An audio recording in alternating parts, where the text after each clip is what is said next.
Academia Credo, para la reforma de toda la vida y la cultura.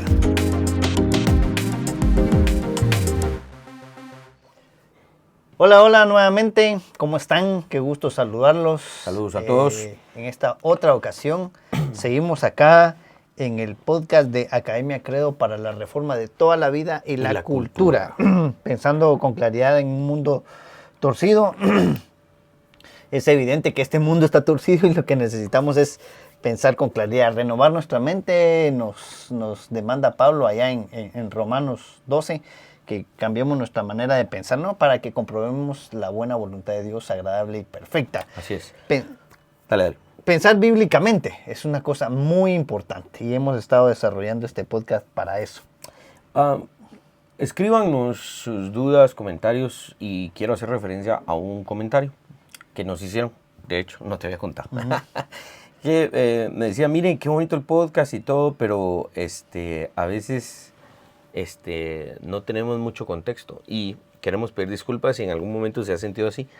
Por eso a veces en el podcast hacemos como un pequeño resumen de lo que hemos venido hablando, porque la serie en general se llama Pensando con claridad en un mundo torcido, pero dentro de esta serie hemos ido tratando como subtemas, ¿no? Hemos introducido, hemos visto, por ejemplo, la estructura a partir de un texto que hablaba de la autoridad eclesiástica. Hemos visto el tema de la defensa de la fe con mansedumbre, etcétera, etcétera, ¿no? Entonces vamos a hacer un pequeño resumen de lo que hemos estado hablando. Ahorita estamos en un pequeño subtema que ya nos llevó 3 o 4 podcasts, no más, ¿no? Como 4 o 5 podcasts ya. El tema del concepto de la religión a partir del pasaje de Pablo en el Areópago en Atenas. Estamos en Hechos 17:22, en donde Pablo dice, puesto en pie en medio del Areópago, dijo, varones atenienses, en todo observo que sois muy religiosos. Desarrollamos en un podcast el género literario que es el libro de los Hechos, que es el libro pivote histórico en el Nuevo Testamento. Hablamos de que la historia de la redención en efecto tiene lugar acá porque Pablo está haciendo referencia a aquel Dios que un día, en ese discurso, un día pedirá cuentas y por eso demanda a todos arrepentimiento.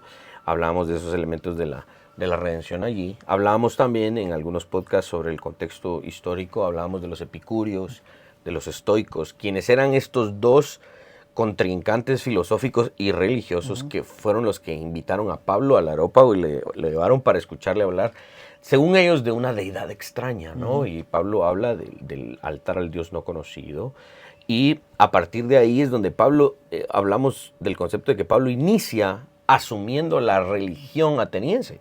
Él inicia, no concluye, sino que asume y le da por sentado que todos somos religiosos. Y hemos estado desarrollando eso.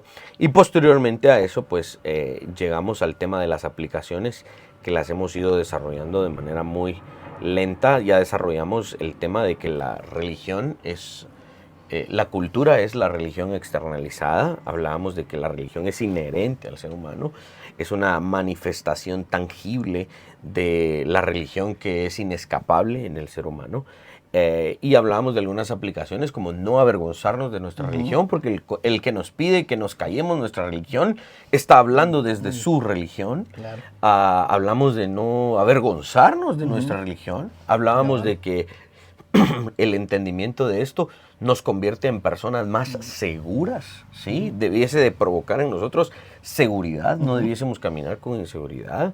Y hasta ahí pues nos hemos ido quedando, ¿no? Hasta ahí fuimos aplicando eso. Hablábamos también de que no es lo normal, no es la incredulidad. La incredulidad no es lo normal, porque la incredulidad tal vez existe en el contexto de no creer en el Dios de la Biblia, pero todos creen en algo, en un Dios falso, pero hay fe, hay una fe falsa, una fe puesta en un objeto que no es Dios.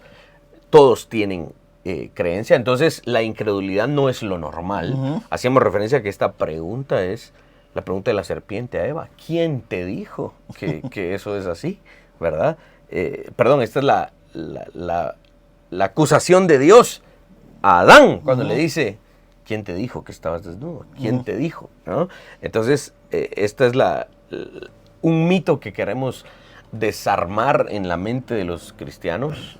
No, lo normal no es la incredulidad. Pareciera, por el levante en estas últimas décadas, el levantamiento del ateísmo secular, ateo, materialista, y tristemente el terreno que han ocupado en universidades y en nuestros gobiernos civiles, si no es que en más ámbitos. Entonces esto es, digamos, un pequeño resumen de todo lo que hemos venido hablando en estos 4 o 5 podcasts anteriores, el tema de la religión. Sí, otra vez lo que mencionaste, si alguno de ustedes tiene duda de lo que más o menos, o alguna pregunta, hágalo con toda confianza. Ahí está en las redes sociales o en la plataforma de donde usted lo esté escuchando. Escríbalo ahí y si tiene nuestro número de teléfono, nuestro WhatsApp, escríbanos directamente, pregúntenos para poder desarrollarlo mejor porque obviamente nuestra intención es que podamos ser edificados todos. Amén. Y que entendamos otra vez el objetivo de esta serie es pensar con claridad en este mundo torcido. Los que somos cristianos ya sabemos que este mundo está torcido y necesitamos pensar con claridad. Pero la única manera de pensar con claridad es pensando bíblicamente, que es otro de los objetivos de este podcast. Y van a ver que nuestro intento siempre va a ser traer ese fundamento, esa base escritural para desarrollar estas aplicaciones que tenemos que creemos que son importantes para nosotros en el quehacer hoy, acá donde estamos viviendo. Y haciendo aplicaciones, estuvimos en el podcast anterior ya desarrollando algunas aplicaciones y vamos a concluir con las aplicaciones porque ya mucho. Ya mucho este subtema. A ver, Eddie solo mencionó esto en el podcast pasado y estábamos emocionados con el tema de que el ateísmo realmente no ha fundado ninguna civilización. Claro. El ateísmo realmente ha sido ¿cómo se le llama esto? Un parásito, ¿no? Uh-huh. Que es una especie de ser viviente, pareciera, pero no lo es porque realmente se alimenta de aquello que vive, uh-huh. Pero no tiene vida en sí mismo. Claro. El ateísmo es un parásito. Suena duro, pero hay que llamar las cosas como son. Sí, y obviamente, como lo hemos mencionado desde el principio, nuestro afán no es ofender. Exacto, no es ofender. Pero sí vamos a llamar a las cosas por su nombre, ¿no? El ateísmo no tiene vida en sí mismo. Ahora, Eddie mencionó esto nada más y porque estábamos emocionados en lo otro, no le dimos, y quisiera darle seguimiento, porque este es un problema, y vamos a la aplicación. Muchas personas no piensan con claridad en este mundo torcido porque tristemente han aceptado lo torcido de esta cultura como lo normal. Claro. ¿Sí? Y la normalización del pecado es un problema muy grande. De verdad, tristemente, muchos de nosotros hemos estado inmersos en ciertos pecados que hemos llegado a normalizar ciertas conductas. Tristemente, que de verdad veamos la implicación de eso. Nos parecen normales. Es que todo el mundo lo hace, yo mismo lo hago, lo practico o lo practicaba. Y entonces, como es normal y no veo mayor problema en esa normalidad que he aceptado, continúo haciéndolo. Ahora, el haber normalizado algo no significa que es recto y que es lo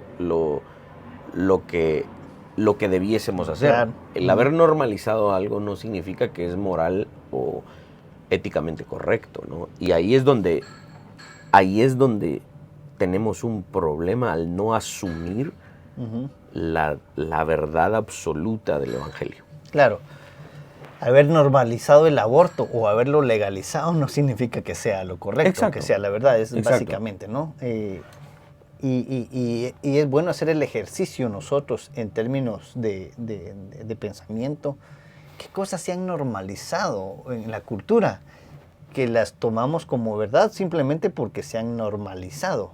O, peor aún, como cristianos hemos aceptado ciertas frases que se han normalizado, que no son bíblicas, que provienen de otra fuente. Sí. Como por ejemplo, Dios odia al pecado, pero ama al pecador. Una frase que se ha normalizado en nuestras prédicas, ¿no? Y que no está en la Y Biblia. que no está en la Escritura. Y muchos dicen, no está ahí.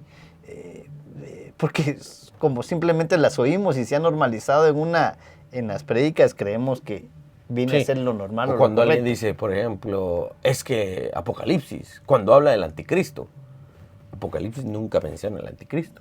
Las únicas veces que el anticristo se menciona son en las cartas de Juan, en 2 de ellas, primera y segunda de Juan. Se menciona 4 veces aproximadamente y tiene una interpretación en un contexto específico. Algún día vamos a hacer podcast sobre el tema escatológico específicamente, muy interesante. Y entonces aceptamos esas frases que realmente no están ahí. Entonces vamos a una aplicación que es gran parte del trabajo de esta academia, creo, la perspectiva bíblica de la política. ¿Qué ha sido lo normal? Que el cristianismo no se meta con la política, que tiene que ser algo separado, sí, pues, que no debiésemos opinar, que no debiésemos, ¿verdad? No debiésemos mezclarlo. La iglesia es un asunto y la política es otro. Claro. La educación debe ser laica. Otra de las frases que se han normalizado. Exacto. Incluso cristianos salen. El Estado debe ser laico. El Estado debe ser laico. Cristianos salen defendiendo esto. Veamos cierta incongruencia, ¿no? Por ejemplo, en la Constitución de la República de Guatemala. Inicia invocando el nombre de Dios, pero al mismo tiempo reclama que el Estado debe ser laico. No se puede. Y el doctor Gonzalo Chamorro hace una excelente acotación sobre la historia de la palabra laico, ¿no? Que la palabra laico nace en el seno de la religión, que fue para diferenciar al que se dedicaba a los asuntos de la iglesia, el clero, y el laico, que no era un ministro eclesiástico, pero no significaba que no era miembro de la religión. Claro, que no. El laico es un miembro de la comunidad eclesiástica. Claro. Lo único es que no tenía una función sacerdotal o no tenía una función eclesiástica como obispo, etcétera, ¿no? Pero no significaba que estaba separado de los quehaceres de los quehaceres eclesiásticos. El miembro, su mismo nombre lo indica, es miembro de la iglesia. Claro. Es parte de la religión, su actividad también es religiosa. Claro, y siendo un poquito estrictos rápidamente, no solo los ministros de Dios son parte del cuerpo de Cristo. El cuerpo de Cristo somos todos. Y Exacto. Todos tenemos una función, no nos podemos... Entonces cuando dicen el Estado es laico, están cometiendo una extrapolación, es decir, están sacando una palabra en su contexto y aplicándola a un contexto diferente para darle un significado totalmente distinto. Entonces, se han normalizado ciertas, dejemos frases, conceptos, porque estamos hablando del tema de la laicidad del Estado o del gobierno civil. ¿Y a dónde nos ha llevado? Al ateísmo puesto en rigor en nuestros estados modernos. Claro. Entonces, yo he oído cristianos que cuando yo debato con ellos y les digo, en redes sociales, antes lo hacía, ahora ya no lo hago mucho, pero por eso es que estoy haciendo el podcast, porque aquí estoy descargando todo lo que me gustaría decir a veces en los comentarios de Facebook. Pero he oído cristianos que finalmente dicen, no, entonces debemos de llegar a una sana laicidad. No existe tal cosa. Si Jesucristo es Señor, si Él dice, toda autoridad me ha sido dada en el cielo y en la tierra, no existe una tal sana laicidad. Existe el gobierno y el reino de Dios, la autoridad y el señorío de Cristo. Sí. Ahora no significa, de nuevo, que lo vamos a imponer por medio de las armas. No. Nuestra estrategia, de nuevo les recordamos, es la evangelización. Claro. Es la evangelización del gobernante y de los gobernados. Es la evangelización, es la creación de cultura cristiana por medio de la persuasión, por medio del cambio del corazón, que ni siquiera nosotros hacemos, sino que lo hace el Espíritu Santo. Entonces, aquí hay una aplicación que hemos estado martillando en estos minutos. Tristemente, la aceptación o la normalización de algo contrario a la Escritura no debe detenernos en no solo nuestra proclamación, sino en nuestra vivencia de nuestras presuposiciones. Algo ¿sí? que mencionamos en el podcast pasado es que debemos estar seguros y convencidos. Tenemos que tener la certeza, la convicción de que lo que nosotros creemos es verdad, porque Cristo es la fuente de la verdad y es la fuente, obviamente, de nuestra religión. otra cosa, no avergonzarnos. Y el normalizar cosas o el traer ciertas frases, otra vez el normalizarlos, aceptarlas como normal, o dejemos que las aceptemos como normal también, porque hay otras cosas que nos dan miedo, como por ejemplo, yo estaba hablando el otro día con unas personas por ahí, y el tema de, por ejemplo, la palabra adoctrinamiento. Cuando nos mencionan eso y esta cultura que está imperante hoy nos saca esa frase, es que ustedes están adoctrinando y nos sentimos con miedo.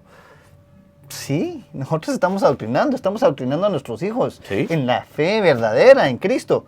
Porque si no lo hacemos nosotros, allá afuera alguien más los está adoctrinando.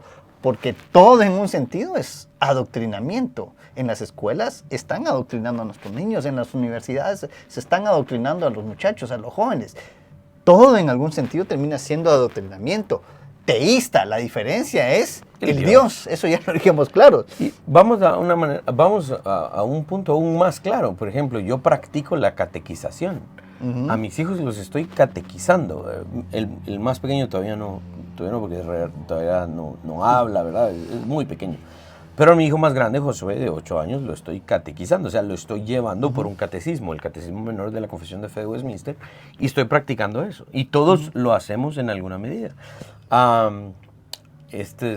Digo yo, qué cobardes, la parte contraria muchas veces, porque este coro, si no estoy mal, fue el coro de San Francisco, en Estados Unidos, en California.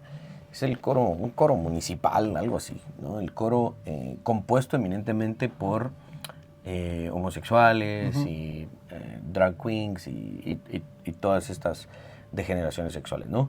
Y sacaron un video diciendo, ¿tienes miedo de que vayamos por tus hijos? Y en son de broma ellos lo hacían y decían, sí, vamos por tus hijos, vamos a... ¿verdad?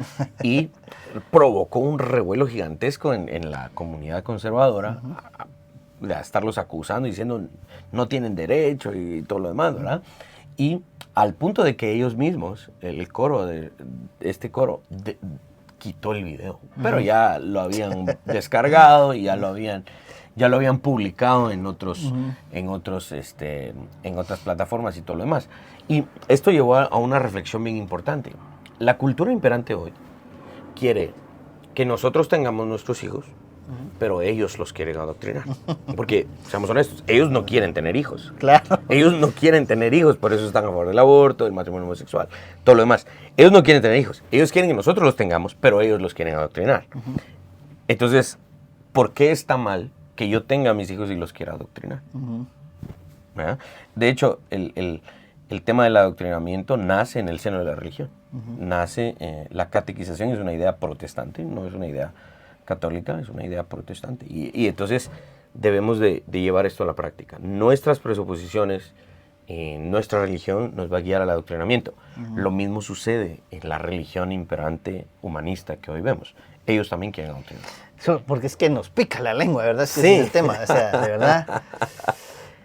Los que tenemos hijos somos los cristianos y ellos los quieren adoctrinar. El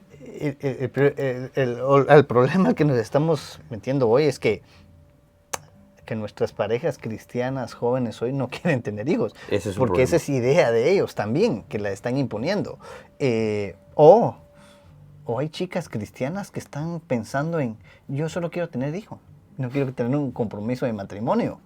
Esa no es una idea que nace en la presuposición cristiana. O la idea, perdón que lo mencione aquí, va a parecer duro en nuestra realidad, pero la idea del divorcio en el cristianismo, bajo los preceptos bíblicos, no es posible, pero la cantidad de divorcios en parejas que se llaman cristianas, que se manifiestan como cristianas, es terrible porque va en aumento, porque es una idea que se ha normalizado en el otro mundo, ¿sí? Exacto. Y ahora, debemos de tener claro, porque aquí me parece algo, así como los que no son creyentes son extraños acá al reino, nosotros al mismo tiempo somos extraños a ellos. Entonces, por lo tanto, ellos ven extraño que una pareja de cristianos dure 50 años de casados, celebrar un matrimonio de 50 años, parece a la gran...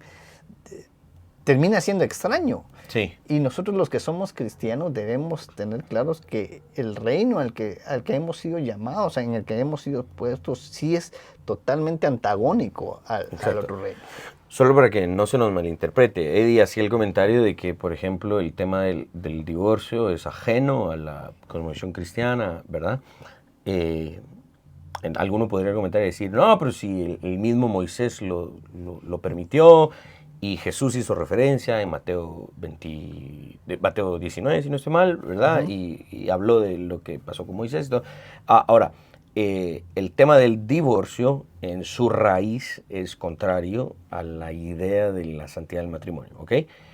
Cuando Moisés permite el divorcio, solo para que sepamos la postura que tenemos en la Academia Credo, es que creemos que el divorcio es algo que Dios permitió, mas no demandó. Okay, por la dureza del corazón del hombre, por el pecado del hombre y de las mujeres, Dios lo permitió en el sentido más fundamental. El divorcio es la ruptura del pacto más íntimo entre seres humanos.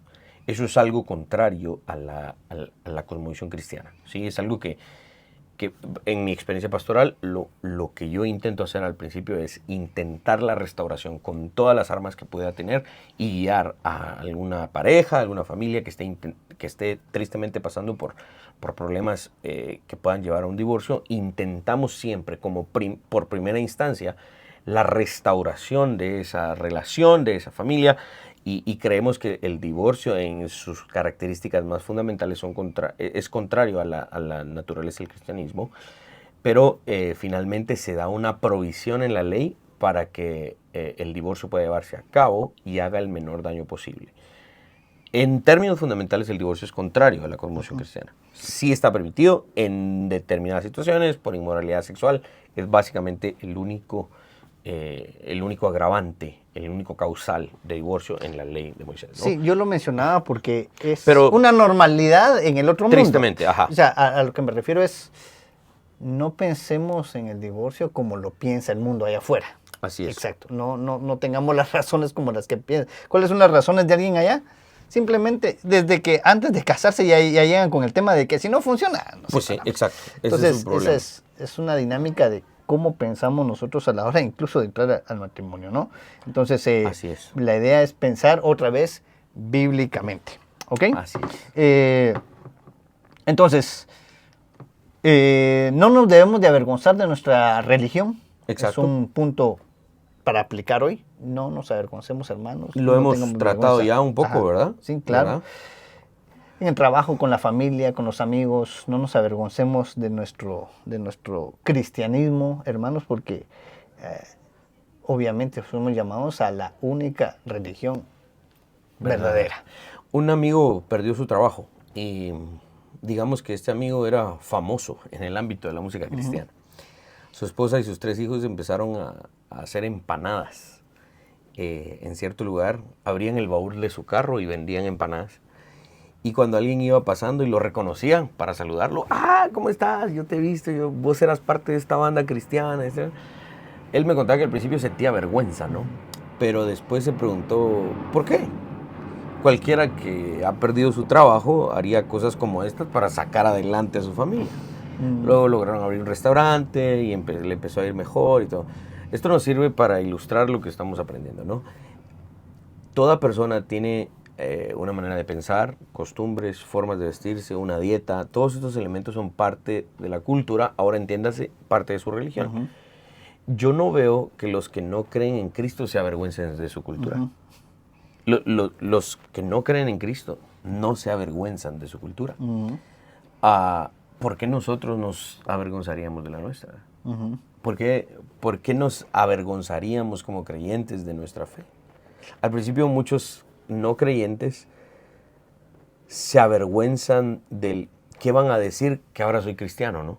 Cuando un incrédulo ahora se convierte o el Espíritu Santo hace la obra y lo convierte, al principio tiene eso, ¿no? ¿Qué van a decir ahora si yo no era cristiano y ahora lo soy? ¿Qué van a decir de mí? Al principio podría pasar eso y en algún sentido podría ser comprensible, pero creyentes que ya tienen años en el Señor, que allá en el fondo de su mente y en su corazón sigan lidiando con cierta vergüenza porque son creyentes, eso ya no debiese ser. Y este presuposicionalismo que estamos proclamando nos ayuda a acusar lo incorrecto que es eso. Más cuando ya se supone que hemos madurado en la fe, ¿sí? Se supone que hemos madurado en la fe, no debemos de avergonzarnos de nuestra cultura cristiana que hemos adoptado y que nos permite pensar con claridad en este mundo torcido, ¿verdad? Hay una farmacia aquí en Guatemala que cuando compras te da un papelito con unos versículos. Sí, sí. Yo intento comprar mucho ahí. Llegamos a negocios donde hay música cristiana. Sí. Hay buses donde probablemente, me imagino que el chofer del bus es el cristiano, que hay música cristiana. Me decían algunos amigos extranjeros, en Guatemala pasa que entras a un almacén de ropa y hay música cristiana sonando. Me refiero a que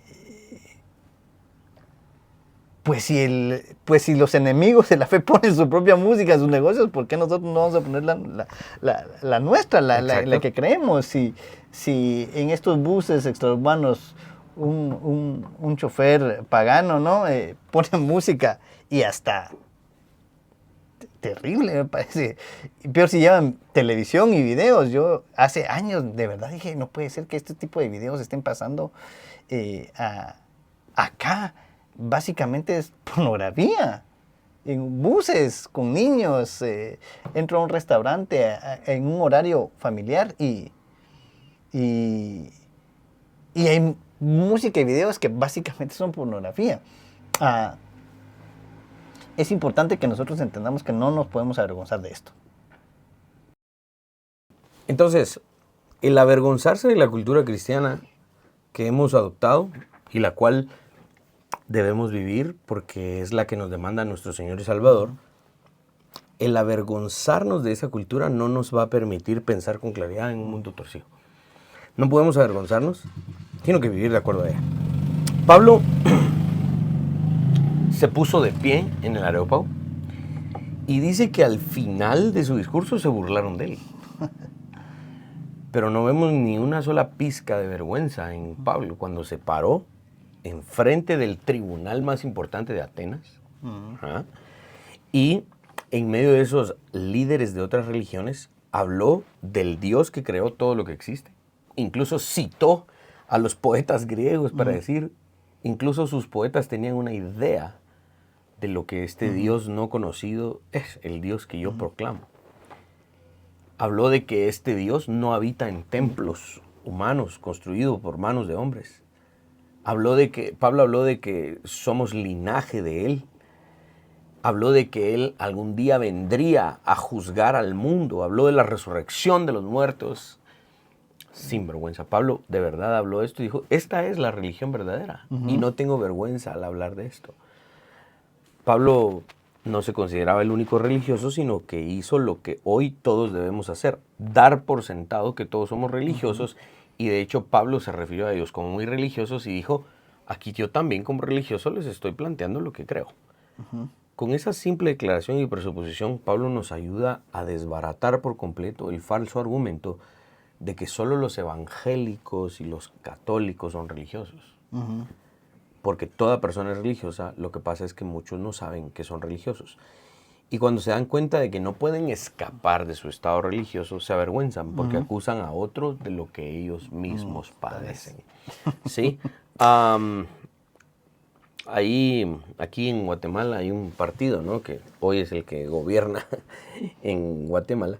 Y yo, pues, cuando empezaron a surgir, yo busqué parte de su contenido y empecé a leer qué es lo que creían, obviamente progresismo y todo lo demás.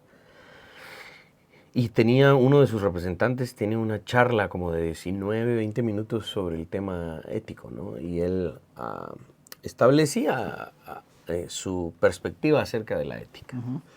Como básicamente estaba diciendo que la ética es un asunto personal. Realmente no es un asunto universal ni no debiese ser tomado como tal. En Twitter yo me enrolé en una discusión con una de estas personas de este partido y él me acusaba precisamente, es que usted es religioso, es que usted es religioso. Yo le dije, ¿sabía usted que el humanismo que usted profesa también es religión? Y dicho sea de paso, la peor de todas. y ya no me quiso contestar, ¿verdad? Un comediante británico llamado Ricky Gervais, él es ateo, ¿no? En una conversación con el famoso ateo Richard Dawkins, dijo que los cristianos éramos casi tan ateos como él, porque los cristianos no creemos en los miles de dioses que hay en el mundo, sino que solo creemos en un Dios, el Dios de la Biblia, la cosa que es verdad, él estaba diciendo la verdad. Pero luego añade que los cristianos somos casi tan ateos como él, porque él no cree en ninguno de esos miles de dioses, y tampoco en el de la Biblia. Así que a los cristianos nos faltaba un poquito para llegar a ser ateos, porque solo creemos en uno. Muchos cristianos se paralizan. Bueno, básicamente es lo que acusaban los primeros cristianos de ateos, porque no creían en todos los dioses romanos. En los dioses del panteón grecorromano. Claro. Pero aquí se le olvidó a Ricky Gervais decir que él es casi tan cristiano, nosotros somos casi tan ateos como él, porque él dice, yo no creo en ningún dios, pero él no se da cuenta que él sí cree en un Dios, el Dios humano, ¿sí? Claro. Él cree en el ser humano como la medida de todas las cosas, y eso es religión. Y muchos cristianos se paralizan con estos argumentos y se dejan intimidar, porque parecen argumentos lógicos, parecieran. Muchos cristianos creen que los ateos no son religiosos, y la verdad es que son las personas más religiosas que existen. El doctor Gonzalo Chamorro dice, son religiosos porque solo de Dios se la pasan hablando. Bueno, quiero aclarar ahí porque cuando decís que hay muchos cristianos que nos da miedo y ¿qué hacemos con contra estos argumentos? Porque parecen muy lógicos, ¿verdad? Y ya no hay, ¿cómo respondo acá? El problema es que tratamos de responder en los términos que ellos están imponiendo, ¿no? Exacto. Y ese es un conflicto, cuando el cristiano no entiende que tratar de hacer apologética o tratar de defender la consistencia de nuestra fe y de nuestro cristianismo, porque ya está claro que nosotros no podemos defender a Dios, pero sí en mostrar la consistencia de nuestra fe y demostrar la falsedad de las otras religiones. El punto es que cuando venimos probablemente a alguna discusión de este tipo, nos metemos en los términos que ellos están imponiendo para la plática, para la conversación, y entonces como ellos ponen los términos, ponen los parámetros, ponen los filtros, ponen y entonces como cristianos ya no sabemos qué contestar o qué decir, y es probablemente ahí donde nos da vergüenza, nos da miedo, porque no tenemos el argumento para poder sostener lo que estamos diciendo, y debemos entonces tener claro, un buen ejercicio apologético es saber. Por eso la dinámica que nosotros utilizamos, la dinámica apologética que utilizamos, sí los saca a ellos de los parámetros. Exacto. Y de hecho, ese es nuestro ejercicio. Claro. Demostrarles que ellos no tienen parámetros. O sea, los parámetros que ellos inventan y quieren llevarnos a su terreno, decirles, miren, ustedes, esos parámetros ustedes no los pueden reclamar porque su cosmovisión no los puede justificar. Creemos que a veces el debate entre creyentes y no creyentes es como, aquí voy a usar una analogía al deporte, ¿no?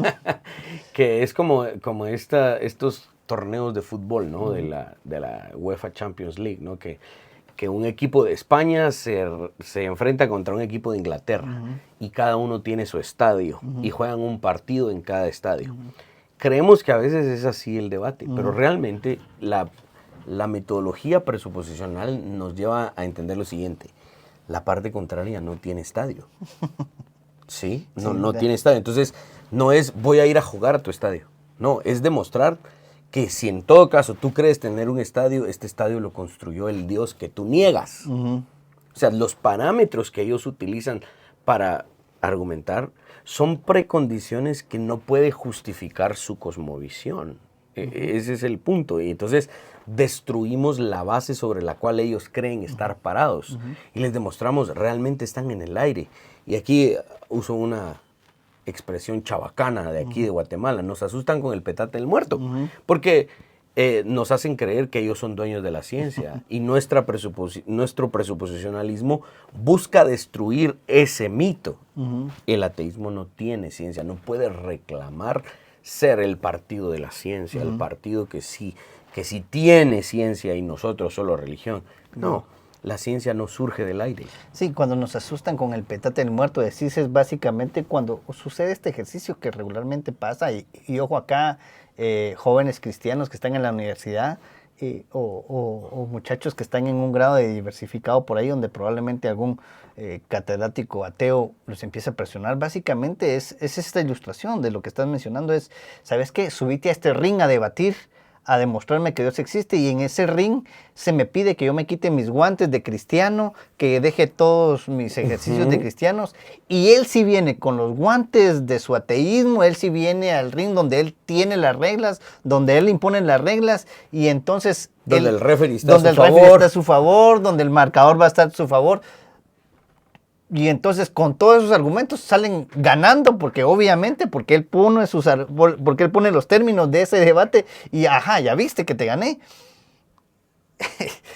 Realmente, hermanos, subirnos a un ring así, la recomendación mejor no nos subamos. Sí. Porque es un necio. Exacto. Es un necio donde él está poniendo los términos desde su necedad.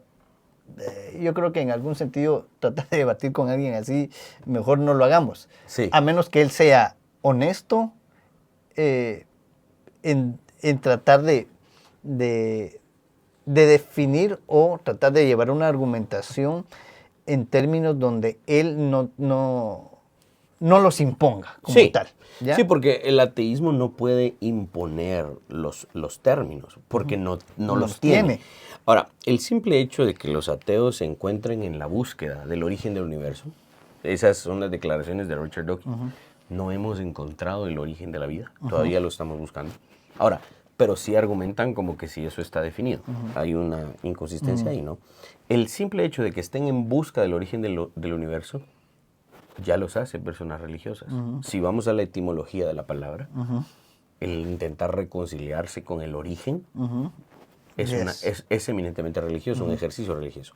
Porque si algún día se ponen de acuerdo en lo que dio origen a todo lo que hoy vemos, y eso incluye el origen de su razonamiento, ojo, en ese momento habrán encontrado su Dios. Aquello que dio origen a todo. Cuando ellos lo descubran, según ellos, desde la base de su ateísmo, lo cual no van a poder, pero digamos que algún día lo hicieran y se pusieran de acuerdo, esto dio origen a todo. Adivinen qué acaban de encontrar, señores ateos. Su Dios. Su Dios. Porque han encontrado el origen de todas las cosas. La constante búsqueda atea por medio de la ciencia y las supuestas evidencias conlleva por fuerza, por obligación, de rigor, una motivación religiosa. Claro. Y créanme que podría mencionar muchas otras razones por las cuales los ateos son personas religiosas, las más religiosas sobre la tierra. Pero mi objetivo en la aplicación de este verso es lo que hoy hemos estudiado de una manera simple. Toda persona es religiosa y no debo avergonzarme de mi religión o de mi cultura cristiana. Hasta este momento hemos tocado estos puntos. Yo quisiera tal vez terminar con este pequeño resumen de todos los podcasts sobre pensar con claridad en un mundo torcido. Hemos tocado muchas cosas, pero hemos tocado el tema de la autoridad, ¿sí? Respetar la jerarquía de Dios que ha establecido en la tierra.